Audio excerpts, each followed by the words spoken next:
헤롯에게서 배우다, 헤롯에게서 배우다 라는 제목으로 함께 말씀 나누도록 하겠습니다. 우리 다시 한번 좌우 앞에 뒤에 계신 분들 보시면서 함께 인사하겠습니다. 행복하십시오. 그렇게 한번 인사할까요? 네. 할렐루야. 행복하시기 바랍니다. 한 주간 잘 지내셨습니까? 날씨가 많이 추워졌습니다. 저는 종종 시간이 될 때마다 등산을 갑니다. 산에 오르는 걸 좋아합니다. 저희 집에서 한 20-30분 정도 가면 산이 하나 있는데 시간이 될 때마다 가서 1시간 정도 이렇게 등산을 하곤 합니다. 산을 오르면 선조들이, 어른들이 얘기하셨던 것처럼 인생이 산과 비슷한 것이 아닐까 그런 생각을 하게 됩니다. 오르막길이 있으면 내리막길이 있고 땀을 흘릴 때가 있으면 또 시원한 바람 속에 정상에 올라가서 성취감을 맛보기도 하죠. 공자의 논어에 나오는 내용 중에 이런 이야기가 있습니다. 세 사람이 길을 가면 반드시 나의 스승이 있다. 그 중에 착한 사람을 가려서 따를 것이고 착하지 않은 사람을 보고 그를 거울 삼아 고칠지니라 라는 이야기가 있지요. 세 사람이 가는데 나를 포함해서, 우리를 포함해서 세 사람이면 두 사람이 남죠. 그 중에 한 사람은 내가 배울 만한 사람, 또 그 중에 한 사람은 나보다 좀 떨어져 보이는 사람.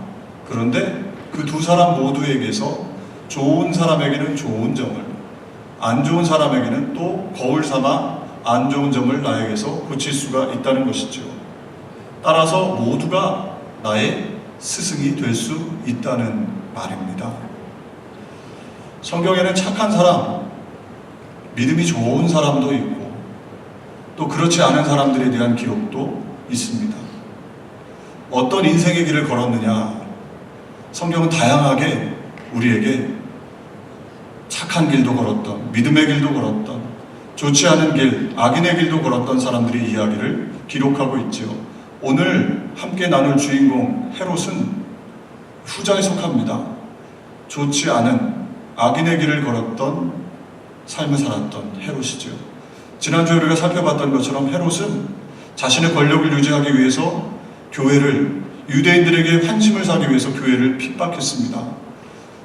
사도 야고보를 참수시켰고 베드로까지 죽이기 위해서 그를 사로잡고 삼엄한 경비 속에 베드로를 다음날 죽이려고 했는데 그의 계획과는 다르게 하나님께서 성도들의 기도를 들으시고 천사를 보내셔서 베드로를 극적으로 감옥에서 구원해 내셨지요.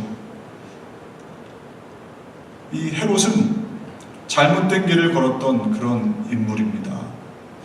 저와 여러분 오늘 말씀을 살펴보면서 헤롯을 거울 삼아서 저와 여러분의 인생길은 어떻게 걸어가야 되는가 다시 한번 점검하고 하나님 앞에 잘했다 칭찬받는 귀한 삶을 사시는 복된 신앙인들 되시기를 주님의 이름으로 축복을 드립니다. 첫 번째로 분노를 갑질로 푸는 헤롯에 대해서 오늘 성경은 말씀합니다. 20절 말씀, 우리 말씀을 같이 합독하겠습니다. 헤롯이 두로와 시돈 사람들을 대단히 노여하니 그들의 지방이 왕국에서 나는 양식을 먹는 까닭에 한 마음으로 그에게 나와 왕의 침소 맡은 신하 블라스도를 설득하여 화목하기를 청한지라. 아멘. 헤롯이 두로와 시돈 사람에게 대단히 노하였다.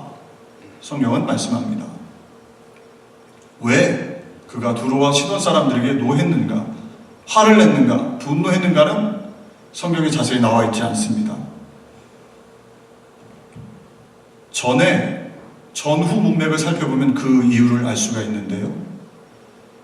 우리가 지난주에 말씀드린 것처럼 헤롯은 교회를 멸절하고자 하는 계획을 가지고 있었지요. 그러나 그 계획대로 자신의 마음대로 일이 이루어지지 않았습니다.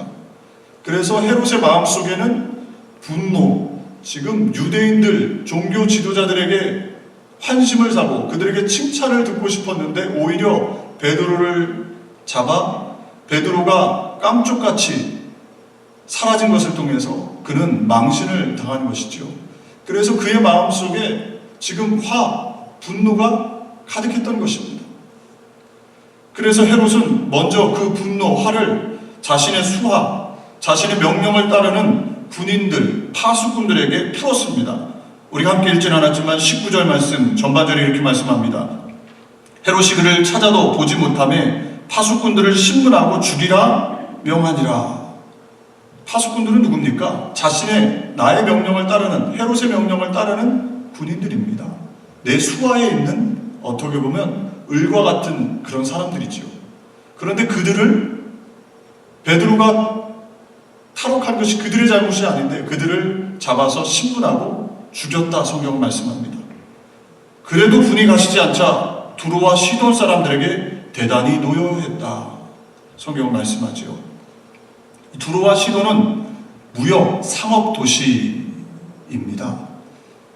그래서 두로와 시돈 지역에 사는 사람들은 반드시 유대 지역으로부터 오는 곡물, 양식을 받아서 살게 되어 있습니다. 그 안에 식량을 거둘 수 있는 두로와 시돈 지방은 그런 땅이 없었던 것이죠. 그래서 유대 지역의 식량을 꼭 받아야 살 수가 있었습니다.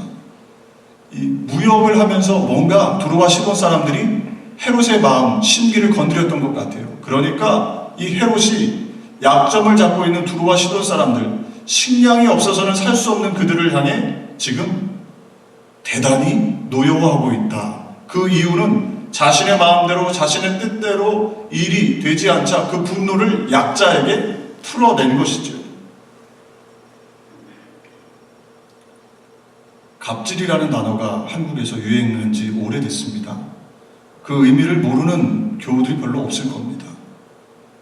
갑질이라는 단어가 영국 인디펜던스지에도 소개가 됐는데요. 국제적으로 갑질이라는 단어가 고유명사가 되었어요. 영어로 적절하게 표현할 말이 없어서 그냥 알파벳 표기를 그대로 갑질이라는 단어를 썼죠. 우리가 잘 알고 있는 것처럼 갑질은 권력 관계에서 우위를 점하고 있는 사람이 약자에게 부당한 행위를 하는 것, 그것을 일컫는 말이 갑질이지요. 한국에서 몇 년 전에 대한항공 이륙 사건, 땅콩 회항 사건, 또 치킨집의 체인점 업주가 가맹점 업주에게 행패를 부렸던 갑질, 수많은 정말 이루 말할 수 없는 갑질의 사건들이 우리 주변에 수많이 있지요. 굳이 설명할 필요가 없을 정도입니다.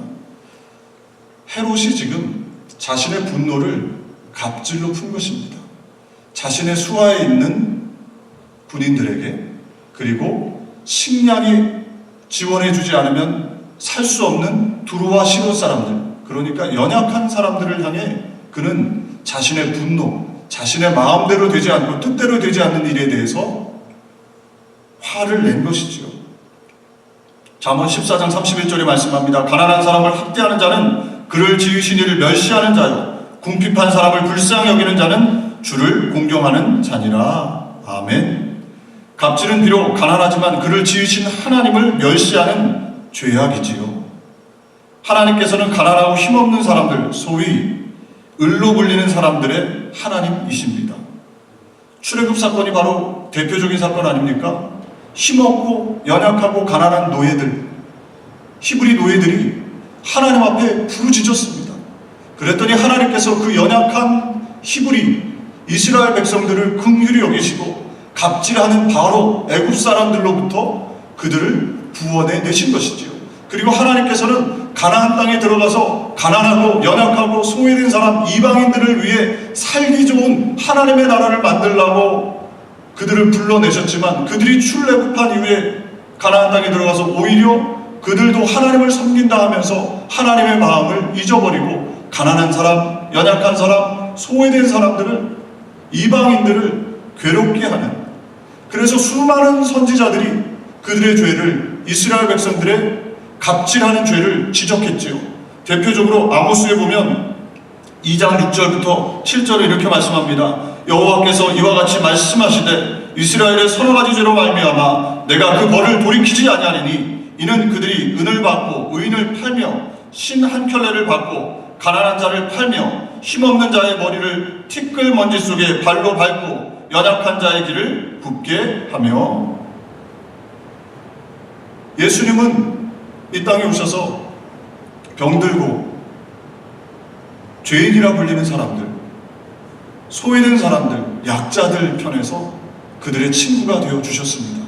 예수님의 마음은 부유하고 권력자들, 힘 있는 사람들과 함께 갑질하는 것이 아니라 우리에게 소위 우리 밑에 있는, 우리가 볼 때 지극히 작은 한 사람, 그들을 사랑하는 것, 그것이 바로 예수 그리스도의 마음이라는 것이죠. 지난해 잡코리아가 직장인 604명을 대상으로 설문조사를 했습니다. 직장 내의 갑질의 행태에 대해서 조사를 했는데요, 재미있는 것은 88.6%가 직장 내에서 갑질을 당했다, 그렇게 설문조사에 반응을 했고요.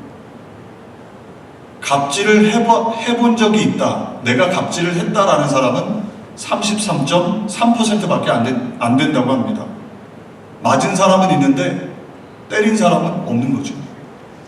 갑질을 당할 때는 민감한데 자신이 행한 갑질에 대해서는 기억을 못하고 둔감한 것, 그것이 바로 저와 여러분의 모습이 아닌가.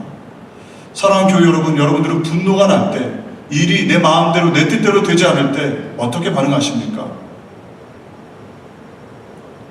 가정에서 열받을 때, 화날 때, 죄 없는 아이들을 향해 소리 지르고 그들에게 뭐라고 말하고, 힘없는 연세 많으신 부모님을 향해 화를 풀거나, 직장에서 상사에게 일터에서 나보다 힘 있는 사람들에게 눌리고 난 다음에 힘없는 내 밑에 있는 사람들을 향해 화를 풀어내는 그런 모습으로 살고 있지 않습니까? 교회에서는 어떻습니까? 새로 오는 처음 만난 사람들을 향해 여기 내 자리인데요, 다른 데로 가십시오.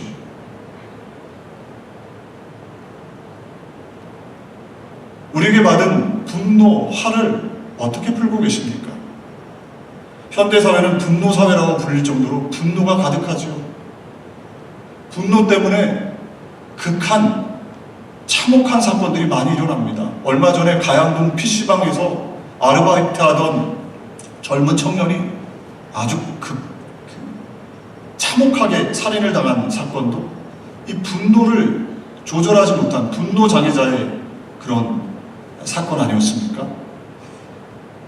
저와 여러분, 헤롯과 같이 내가 계획했던 일이, 내가 의도했던 일들이 되지 않을 때 우리 마음속에 분노가 생기죠. 화가 생기죠. 저와 여러분, 어떻게 분노화를 다스려야 될까요? 헤롯처럼 갑질을 하면서 연약한 사람들 향해 화를 토해내야 될까요? 그것이 바로 참된 신앙인의 모습이겠습니까? 신앙으로 어떻게 해야 될까요? 답은 굉장히 간단합니다. 말씀을 묵상하면서 기도하는 것이죠. 할렐루야.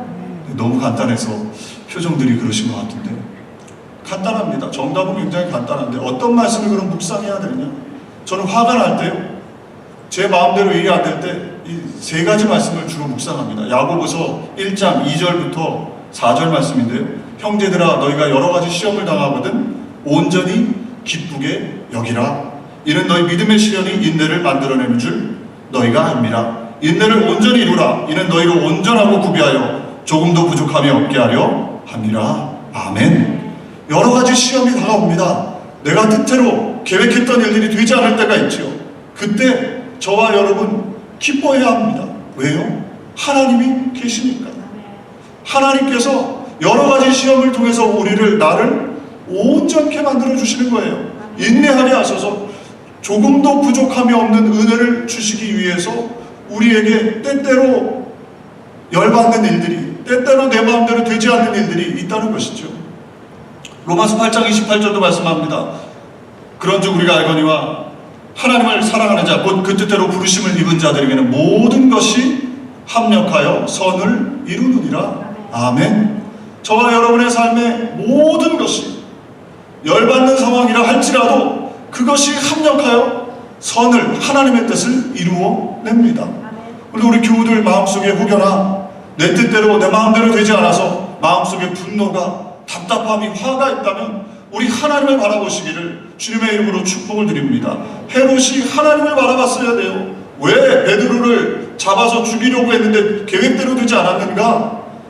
하나님이 계셨거든요. 하나님이 성도의 기도를 들으셨고 하나님께서 뒤에서 조종하신 거예요. 저와 여러분의 삶에도 동일하게 적용이 되죠. 왜 내 뜻대로 일이 되지 않는가? 뭔가 하나님의 뜻이 있을 수 있다는 것입니다.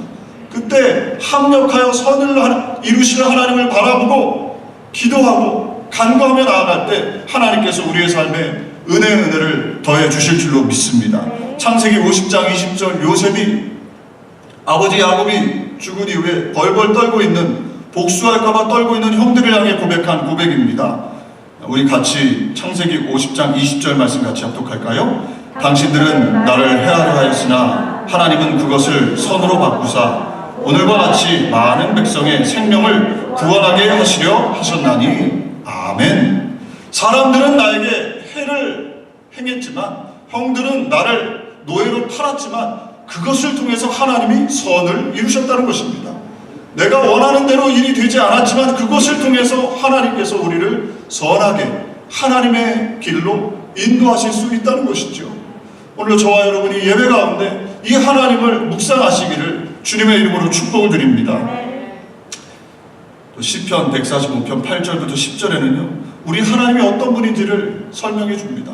모든 것을 합력하여 선으리실 그 하나님은 어떤 분이시냐? 우리 말씀을 8절부터 10절까지 함께 합독하겠습니다. 여호와는 은혜로우시며 긍휼이 많으시며 노하기를 더디하시며 인자하심이 크시도다. 여호와께서는 모든 것을 선대하시며 그 지으신 모든 것에 긍휼을 베푸시는도다.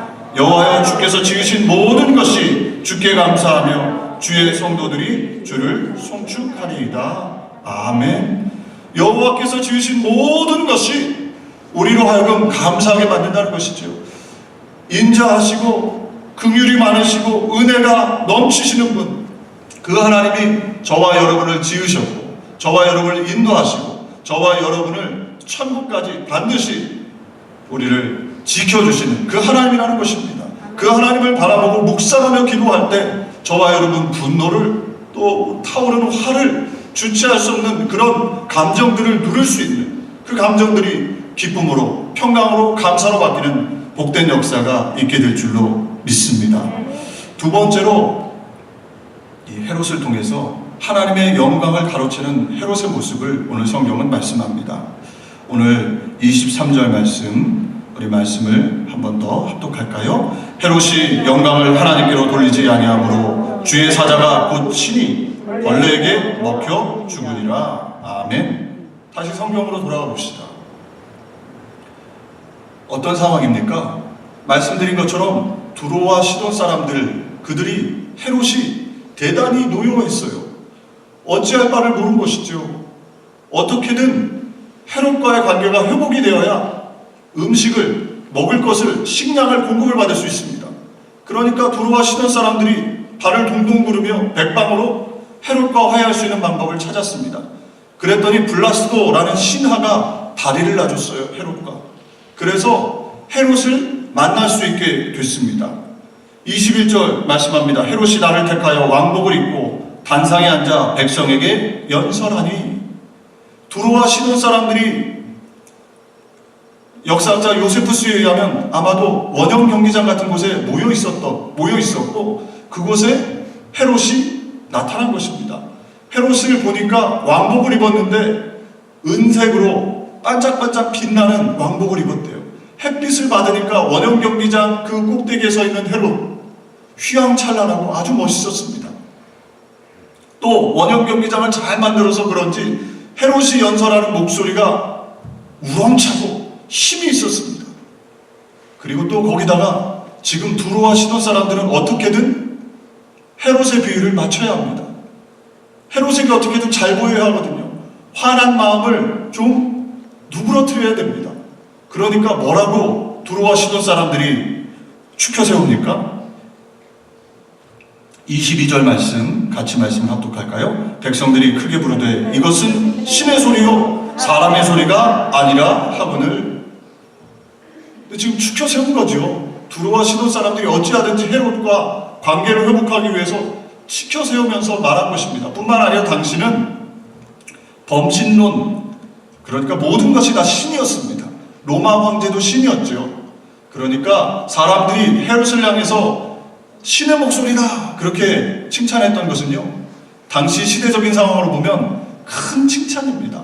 정말 신이 아니라 그만큼 목소리가 좋다 이 이야기를 한 것인데, 헤롯의 반응은 어떻습니까? 23절 말씀합니다. 헤롯이 영광을 하나님께로 돌리지 아니하므로 주의 사자가 곧 친히 벌레에게 먹혀 죽으니라. 아멘.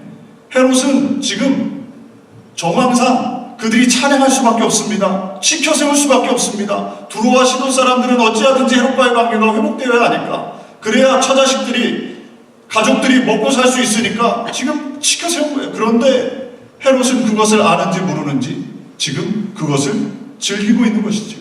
하나님께서 받으셔야 될 영광, 사람인 그가 신의 목소리다, 그것을 저지했어야 하는데, 지금 헤롯은 심하게 구겨진 자존심, 자신의 계획대로 되지 않았던 일들, 그 일을 통해서 화가 나 있었는데, 사람들이 칭찬하니까, 사람들이 신의 목소리라고 지켜 세우니까 그게 진짜이냐? 기분이 좋아진 것이죠. 입이 찢어지고 빠져나오게 힘이 들어가고 그렇게 있었던 것입니다.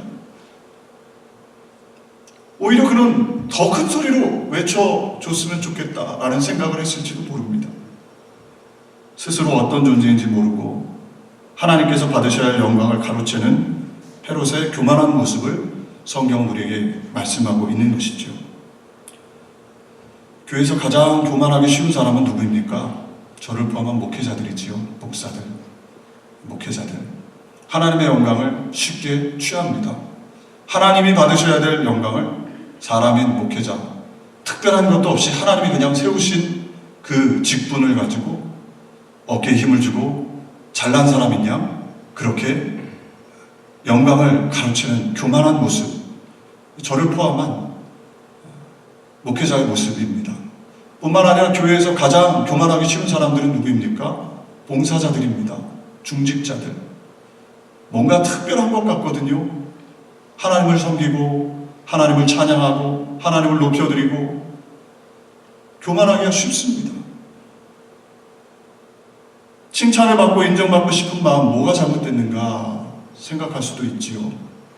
누구나 그런 것 아닌가, 인지상정이다. 그것이 뭐 특별한 죄가 될 수 있느냐, 누구에게 피해를 주거나 아픔을 준 것도 아닌데 너무 야박한 거 아닌가? 순전한 기독교라는 책을 읽어보면 C.S. 루이스라는 분이 적은 책인데요, 기독교와 다른 종교와의 가장 큰 차이는 교만을 바라보는 시각이다, 이렇게 기록합니다. 기독교에서 가장 핵심적인 악은 성적 부정, 분노, 탐욕, 술 취함, 이것이 아니라 기독교에서 가장 핵심적인 악은 교만입니다. 물론 성적 부정, 분노, 탐욕, 술 취함, 이것도 악입니다. 그러나 그 악을 일으키는 가장 근본적인 죄악, 기독교에서 가장 큰 죄로 여기는 것이 무엇이냐? 바로 교만이지요. 합당한 그릇이 아님에도 불구하고 하나님이 받으셔야 될 칭찬, 하나님이 받으셔야 될 영광, 그것을 내 것인 양 받아 누리는 것, 그것이 바로 교만한 모습이지요. 교만에 비하면 다른 죄악들은 세 발의 피에 불과합니다. 악마가 된 것은 바로 교만 때문입니다. 천사가 악마로 바뀐 것은 그들의 마음에 교만한 마음을 가졌기 때문이지요. 이사야서 14장 2절부터 15절은 말씀합니다. 너 아침의 아들 계명성이여, 어찌 그리 하늘에서 떨어졌으며 너 열국을 엎은 자여, 어찌 그리 땅에 찍혔는고, 내가 내 마음에 이르기를 내가 하늘에 올라 하나님의 묵별 위에 내 자리를 높이리라. 내가 북극 지폐의 산 위에 앉으리라. 가장 높은 구름에 올라가 지극히 높은 이와 같아지리라 하는도다. 그러나 이제 내가 수월 곧 구덩이 맨 밑에 떨어짐을 당하리로다. 아멘. 스스로 높아지려는 마음, 다른 사람들보다 더 특별한 것 같이 보여지고자 하는 마음, 그 마음이 교만한 마음, 그 마음이 사단의 마음이라는 것입니다. 교만은 무엇입니까?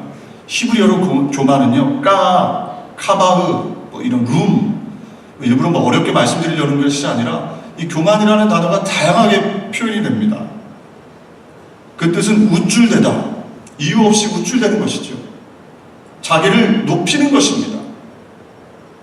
부풀리고 자랑하고 영광을 치고 우쭐대고 스스로 자랑스럽게 여기고, 이것이 교만의 동의어입니다. 국어사전에는 교만을 이렇게 표현합니다. 잘난 체하여 뽐내고 버릇없이 행하는 것, 거만한 것, 젠체하고 뽐내며 주제넘고 건방진 것, 이것이 바로 교만의 다른 뜻이지요. 교만은 자신의 부족함을 깨닫지 못하고 자신을 높여 대단한 훌륭한 존재로 여기는 것, 그것이 교만입니다. 우리 사랑하는 교회 여러분, 저와 여러분이 하나님 앞에 늘 겸손한 신앙인들 되시기를 주님의 이름으로 축복을 드립니다. 잠언 16장 18절은 말씀합니다. 우리 말씀을 같이 합독하겠습니다. 교만은 패망의 선봉이요 거만한 마음은 넘어짐의 앞잡이이니라. 아멘. 어찌하든지 하나님을 섬김에 있어서 교만한 마음을 버릴 수 있도록, 교만에 빠지지 않도록 저와 여러분 기도해야 합니다. 예수님의 마음은 반면에 어떤 마음이었습니까? 사단의 마음은 자신을 높이는 것이었지만 예수님의 마음은 빌립보서 2장 5절부터 11절 말씀합니다. 우리 말씀을 같이 합독하길 원합니다. 너희 안에 이 마음을 품으라. 곧 그리스도 예수의 마음이니 그는 근본 하나님의 본체시나 하나님과 동등됨을 취할 것으로 여기지 아니하시고 오히려 자기를 비워 종의 형체를 가지사 사람들과 같이 되셨고 사람의 모양으로 나타나사 자기를 낮추시고 죽기까지 복종하셨으니 곧 십자가에 죽으심이라. 이러므로 하나님이 그를 지극히 높여 모든 이름 위에 뛰어난 이름을 주사 하늘에 있는 자들과 땅에 있는 자들과 땅 아래에 있는 자들로 모든 무릎을 예수의 이름에 꿇게 하시고 모든 입으로 예수 그리스도를 주라 시인하여 하나님 아버지께 영광을 돌리게 하셨느니라. 아멘. 사단은 스스로를 높여서 가장 밑바닥 스월 땅에 처박히고 예수 그리스도는 스스로를 낮추시자 하나님께서 그분을 가장 높은 곳으로 올려 세우신 것입니다. 신앙생활은 무엇입니까? 예수 따르는 것은 무엇입니까? 예수의 증인이 되는 것은 무엇입니까? 예수 그리스도와 같이 겸손해지는 것이죠. 나를 낮추는 것입니다. 그러면 주님이 주님의 때에 우리를 높여주십니다. 내가 나를 높이면 하나님이 우리를 누르시는 것이죠. 그러면 한없이 밑바닥으로 내려가는 것입니다. 그것이 신앙의 진리인 것이죠.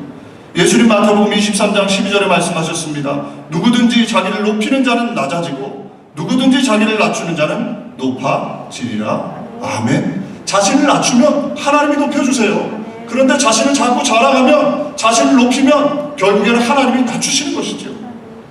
그렇다면 사랑하는 교회 여러분, 저와 여러분 어떻게 교만에서 겸손으로 우리의 방향을, 신앙을 돌릴 수 있습니까? 두 가지를 제가 제시하기를 원합니다. 첫 번째로는요, 순전한 기독교 C.S. 루이스 이분이 이야기한 건데 이렇게 표현을 했습니다. 겸손의 첫 걸음은 바로 자신이 교만하다는 사실을 인정하는 것으로 시작된다. 내가 교만하다고 인정되면 그것이 겸손이라는 겁니다. 그런데 내가 교만하다고 생각하지 않는다면 이미 교만에 빠져 있는 것이죠. 자신은 우쭐대지 않는다고 생각하는 것이야말로 사실은 가장 우쭐대고 교만에 빠져 있다는 것이죠. 따라서 저와 여러분 겸손한 신앙생활을 하려면 나는 아무것도 아닙니다. 이 고백을 해야 합니다. 하나님이 모든 것을 하셨습니다. 할렐루야. 저와 여러분 한번 따라해 보시죠. 나는 아무것도 아닙니다. 하나님께서 하셨습니다. 이것이 겸손의 시작이라는 것입니다. 내가 한 것이 아니라 내가 한 것이 아니라 하나님이 하셨다는 것이죠. 나는 아무것도 아닙니다. 이 고백입니다. 제가 한국에 살 때 광명시에 살았습니다. 제가 미국 오기 전에 광명시가 재개발이 됐어요. 재개발이 되면 어떻게 합니까? 거기 있는 사람들이 다 이주해야 되고요. 재개발 지역은 다 어떻게 하죠? 다 무너뜨립니다. 다 허물어버려요. 그 집이 아무리 좋건 그 집이 아무리 후졌건 상관없어요. 재개발을 하려면 싹 다 밀어버려야 됩니다. 제가 그 모습을 보면서 그런 생각을 해봐요. 저와 여러분 신앙생활은 내 것이 다 무너져야 돼요. 다 무너져야 돼요. 그런데 간혹 이 재개발 지역에서 우리 집은 안 된다고 하는 사람이 있어요. 우리 집은 지은 지 얼마 안 됐다고. 우리 집은 가장 좋게 지었다고. 다른 집들과 우리는 다르다고. 신앙생활도 마찬가지가 아닌가 싶어요. 하나님 앞에 나와서 나는 달라요. 하나님. 나는 요거는 무너뜨릴 수가 없어요. 이건 내 자존심이에요. 내 학벌, 내 명예, 내 지위, 이건 안 돼요. 그렇게 아무리 붙잡고 있으면 있을수록 하나님의 은혜가 새로운 피조물의 역사가 될 수가 없다는 것입니다. 저와 여러분, 나는 아무것도 아닙니다. 이 깨달음이 하나님의 은혜로 여러분의 삶에 있으시기를 주님의 이름으로 축복을 드립니다. 두 번째로, 교만을 이기기 위해서는요, 저와 여러분의 신앙이 나는 외식하고 있는가 외식하지 않는가를 점검해 봐야 합니다. 사람들에게 잘 보이고자 하는 마음 좋지요, 필요하죠. 그러나 신앙생활은 비교 우위하는 것이 아닙니다. 비교해서 내가 좀 낫지, 비교해서 내가 좀 못하지가 아니에요. 하나님은 저와 여러분을 각각 보십니다. 그런데 우리는 자주 어떤 유혹에 빠지느냐, 자꾸 비교하죠. 옆 사람보다 내가 봉사를 많이 했는데, 옆 사람보다 내가 직분이 있는데, 옆 사람보다 내가 허물을 많이 하는데, 옆 사람보다 내가 좀 뭘 했는데, 자꾸 비교합니다. 그래서 내가 좀 나은 사람처럼 보이고 싶어 해요. 그때부터 교만이 들어옵니다. 사단이 그걸 가지고, 그 욕심, 그걸 가지고 우리를 잘못된 길로 이끌어가는 것이지요. 예수님께서 산상수훈의 상당히 많은 부분을 외식에 대해서 말씀하셨습니다. 마태복음 6장 1절부터 18절까지는 외식하지 말아라. 6장 1절 이렇게 말씀합니다. 사람에게 보이려고 그들 앞에서 너희 의를 행하지 않도록 주의하라. 그렇지 아니하면 하늘에 계신 너희 아버지께 상을 얻지 못하느니라. 사람들에게 잘 보이려는 것 물론 필요해요. 다 무시하면 안 되죠. 그러나 더 중요한 것이 있다는 것입니다. 신앙생활, 기도생활에, 금식하는 것에, 구제하는 것에 가장 핵심은 무엇이냐? 하나님이 그것을 은밀한 중에 보신다는 것이죠. 그래서 입술로 자랑하면 안 돼요. 입술로 제가 기도를 매일매일 1시간 합니다. 2시간 합니다. 3시간 합니다. 이유 없이, 누가 물어보지도 않았는데 자랑을 한다. 금식을 제가 일주일 금식을 했어요. 목회자가 될 때. 이유 없이 자랑을 한다거나, 제가 금식을 며칠 했어요. 이렇게 자랑한다거나, 제가 누구누구를 도와줬어요. 자랑한다거나. 이게 외식입니다. 외식하면 절대로 하나님의 은혜가 없어요. 외식으로부터 시작해서 교만이 들어가는 것이지요. 우리는 모두 본능적으로 자기 이름, 명예를 드러내고 싶어 합니다. 그런 욕망이 있지요, 모두에게. 그러나 사단은 그 욕망을 이용해서 우리를 넘어뜨린다는 것을 저와 여러분 잊지 말아야 합니다. 오늘 23절, 그 교만했던 헤롯 어떻게 되었습니까? 23절 말씀합니다. 헤롯이 영광을 하나님께로 돌리지 아니하므로 주의 사자가 곧 친히 벌레에게 먹혀 죽으리라. 아멘. 하나님의 영광을 가르쳤던 교만한 헤롯, 결국에는 하나님이 치셔서 죽었다는 것입니다.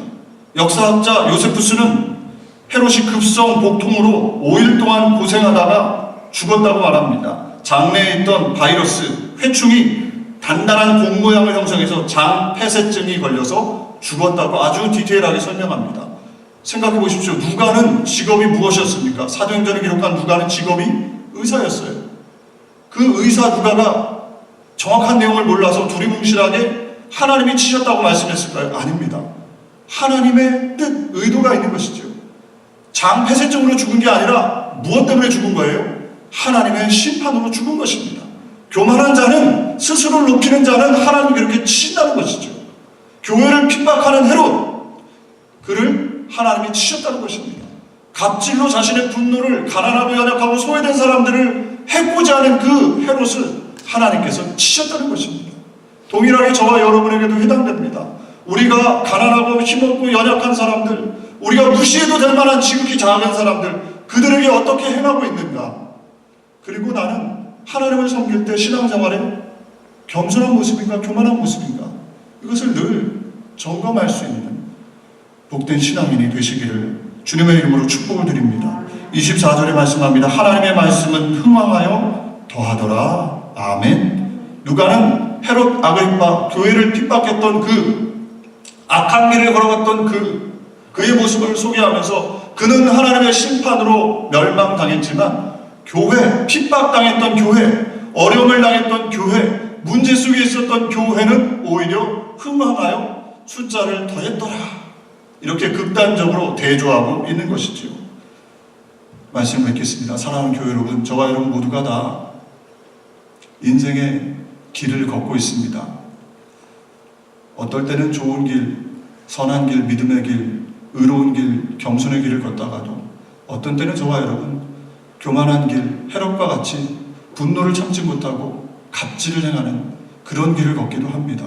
저와 여러분이 이 예배 가운데 나는 어떤 길을 걸어가고 있는가 이 깨달음이 있고 되돌아보고 그리고 이 헤롯을 통해서 배우고 변화되는 그런 귀한 은혜가 여러분 모두에게 있으시기를 주님의 이름으로 축복을 드립니다. 기도하겠습니다. 좋으신 하나님, 헤롯을 통해서 두 가지로 함께 말씀을 나누었습니다. 헤롯이 걸어갔던 그 길의 끝은 하나님의 심판 멸망이었습니다. 아무리 좋아 보이는 옷을 입고 궁전에 살아도 그 끝은 패망. 우리가 어떤 길을 걸어가야 하는지 주님 이 예배 가운데 스스로를 되돌아보며 분노를 말씀으로 기도로 해결하고 교만이 아니라 겸손으로 자신을 낮추며 그렇게 신앙생활을 할 수 있는 귀한 하나님의 사람 될 수 있도록 성령 하나님 마음에 감동시켜 주시고 깨닫는 은혜가 있게 해 주옵소서. 예수님의 이름으로 기도 올려옵나이다. 아멘. 우리 시간의 말씀을 생각하면서 함께 기도하는 시간 갖겠습니다. 주님, 나는 어떤 길을 걷고 있습니까?